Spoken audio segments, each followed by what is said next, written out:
Hello students, this is Amit sir from scholar classes. आज का topic है बिल्स ऑफ एक्सचेंज।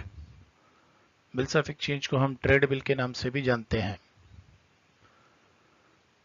जैसे बिजनेस की हम बात करेंगे तो बिजनेस दो लोगों के बीच में होता है।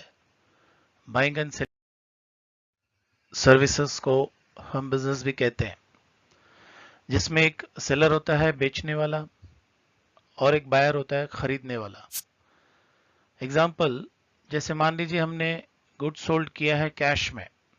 एग्जाम्पल में यहाँ पर आप देखेंगे current sold goods ₹10,000 to Arjun.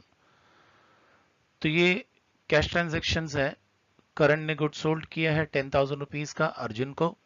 तो यहाँ करण सेलर है और अर्जुन जो है बायर है। करण ने गुड्स बेचा और अर्जुन से पैसे ले लिए। तो ये गुड्स जो है करण के पास से चला गया और अर्जुन के पास से कैश चला गया। इस तरीके से ये कैश ट्रांजेक्शन्स खत्म हो जाता है। हम लोग कहते हैं क्रेडिट ट्रांजैक्शंस। अब एग्जांपल में हम देखेंगे करण ने गुड्स सोल्ड तो किया है 3 महीने के लिए क्रेडिट में अर्जुन को। तो जब क्रेडिट दिया जाता है तो ध्यान रखिए पैसे तुरंत मिलेंगे नहीं। जैसे करण सेलर है, अर्जुन बायर है। करण ने गुड्स सोल्ड किया तो गुड्स करण ने दे दिया, लेकिन बदली में उसे तुरंत इमीडिएटली पैसे नहीं मिले। जब पैसे तुरंत नहीं मिलते हैं उसे कहा जाता है क्रेडिट ट्रांजैक्शंस। तो अब पैसे जो है 3 महीने के बाद मिलेंगे। अब 3 महीने के बाद जब मिलते हैं तो करण के लिए अर्जुन बन जाता है डेप्टर, क्योंकि करण को पैसा लेना है, और अर्जुन के लिए करण बन जाता है क्रेडिटर, क्योंकि पैसे उसे देना है। तो जिससे हमें पैसा लेना है वो हमारे डेप्टर हैं, जिनको हमें पैसा देना है वो हमारे क्रेडिटर हैं। अब 3 महीने के बाद पैसे मिलेंगे, इसलिए इन दोनों के बीच में एक रिटर्न एक्नॉलेजमेंट बनाया जाता है, जो सेलर है वो बनाता है। उस रिटर्न एक्नॉलेजमेंट का नाम है बिल्स ऑफ एक्सचेंज। तो ये bills of exchange seller prepare करेगा और बायर को देगा। बायर उसे एक्सेप्ट करेगा, मतलब साइन करेगा अपना नाम लिख करके, और वापस वो सेलर को दे देगा। इस तरीके से ये ट्रांजैक्शंस होते हैं। अब बिल ऑफ एक्सचेंज की बात करते हैं हम लोग। तो जो बिल ऑफ एक्सचेंज प्रिपेयर करते हैं उसे हम कहते हैं ड्रॉवर।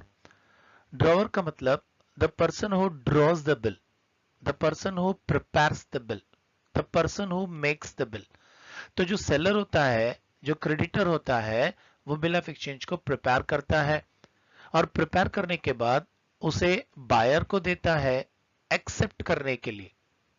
तो बायर जो है अपना सिग्नेचर करता है एक्सेप्टेड लिख करके, और उसे हम ड्रॉवी कहते हैं। ड्रॉवी का मतलब the person who accepts the bill और whom the bill is drawn. Accept करके ये बिल ऑफ एक्सचेंज वापस दे देता है। अब ये बिल ऑफ एक्सचेंज जो है वो ड्रॉवर के पास रहेगा 3 महीने तक। ठीक है। अब 3 महीने के बाद आएगा ड्यू डेट। अब ड्यू डेट के दिन ड्रॉवर बिल ऑफ एक्सचेंज को लेकर ड्रॉवी के पास जाएगा और उसे बिल ऑफ एक्सचेंज दे देगा और अपने पैसे ले लेगा। जब ड्रॉवर खुद जाता है बिल ऑफ एक्सचेंज को ड्यू डेट में लेकर के, तो ड्रॉवर को हम पेई भी कह सकते हैं। अगले ट्रांजेक्शन्स में यहां फिर एक बार क्रेडिट ट्रांजेक्शन्स है। बिल ऑफ एक्सचेंज ड्रॉ किया गया है। सेलर जो है करंट ड्रॉवर है और ड्रॉ करने के बाद उसने अर्जुन बायर को दे दिया बिल ऑफ एक्सचेंज। उसने एक्सेप्ट किया। जैसे ही एक्सेप्ट करता है तो ये बन जाता है ड्रॉवी। अब ये बिल ऑफ एक्सचेंज जो है एक्सेप्ट होने के बाद वापस आ गया करण के पास। करण ने इस बिल ऑफ एक्सचेंज को ममता को दे दिया कलेक्शन करने के लिए कि भाई आप मेरे बिहाफ में ड्यू डेट में जाइए और पैसा कलेक्शन करके आइए। तो इस तरीके से करण ने बिल ऑफ एक्सचेंज ममता को दिया है। अब ममता जा रही है पैसा कलेक्शन करने के लिए ड्यू डेट पे, तो ममता कहलाएगी पेई। तो ड्यू डेट पे 3 महीने के बाद यहाँ ममता बिल ऑफ एक्सचेंज लेकर के ड्रॉवी के पास जाती है, उसे बिल ऑफ एक्सचेंज दे देती है और पैसे कलेक्शन करके लेकर आती है। तो इस तरीके से यहाँ ममता को हम कहेंगे पेई। तो आप देख सकते हैं यहाँ बिल ऑफ एक्सचेंज में 3 पार्टीज होती है, एक ड्रॉवर, एक ड्रॉवी और एक पेई।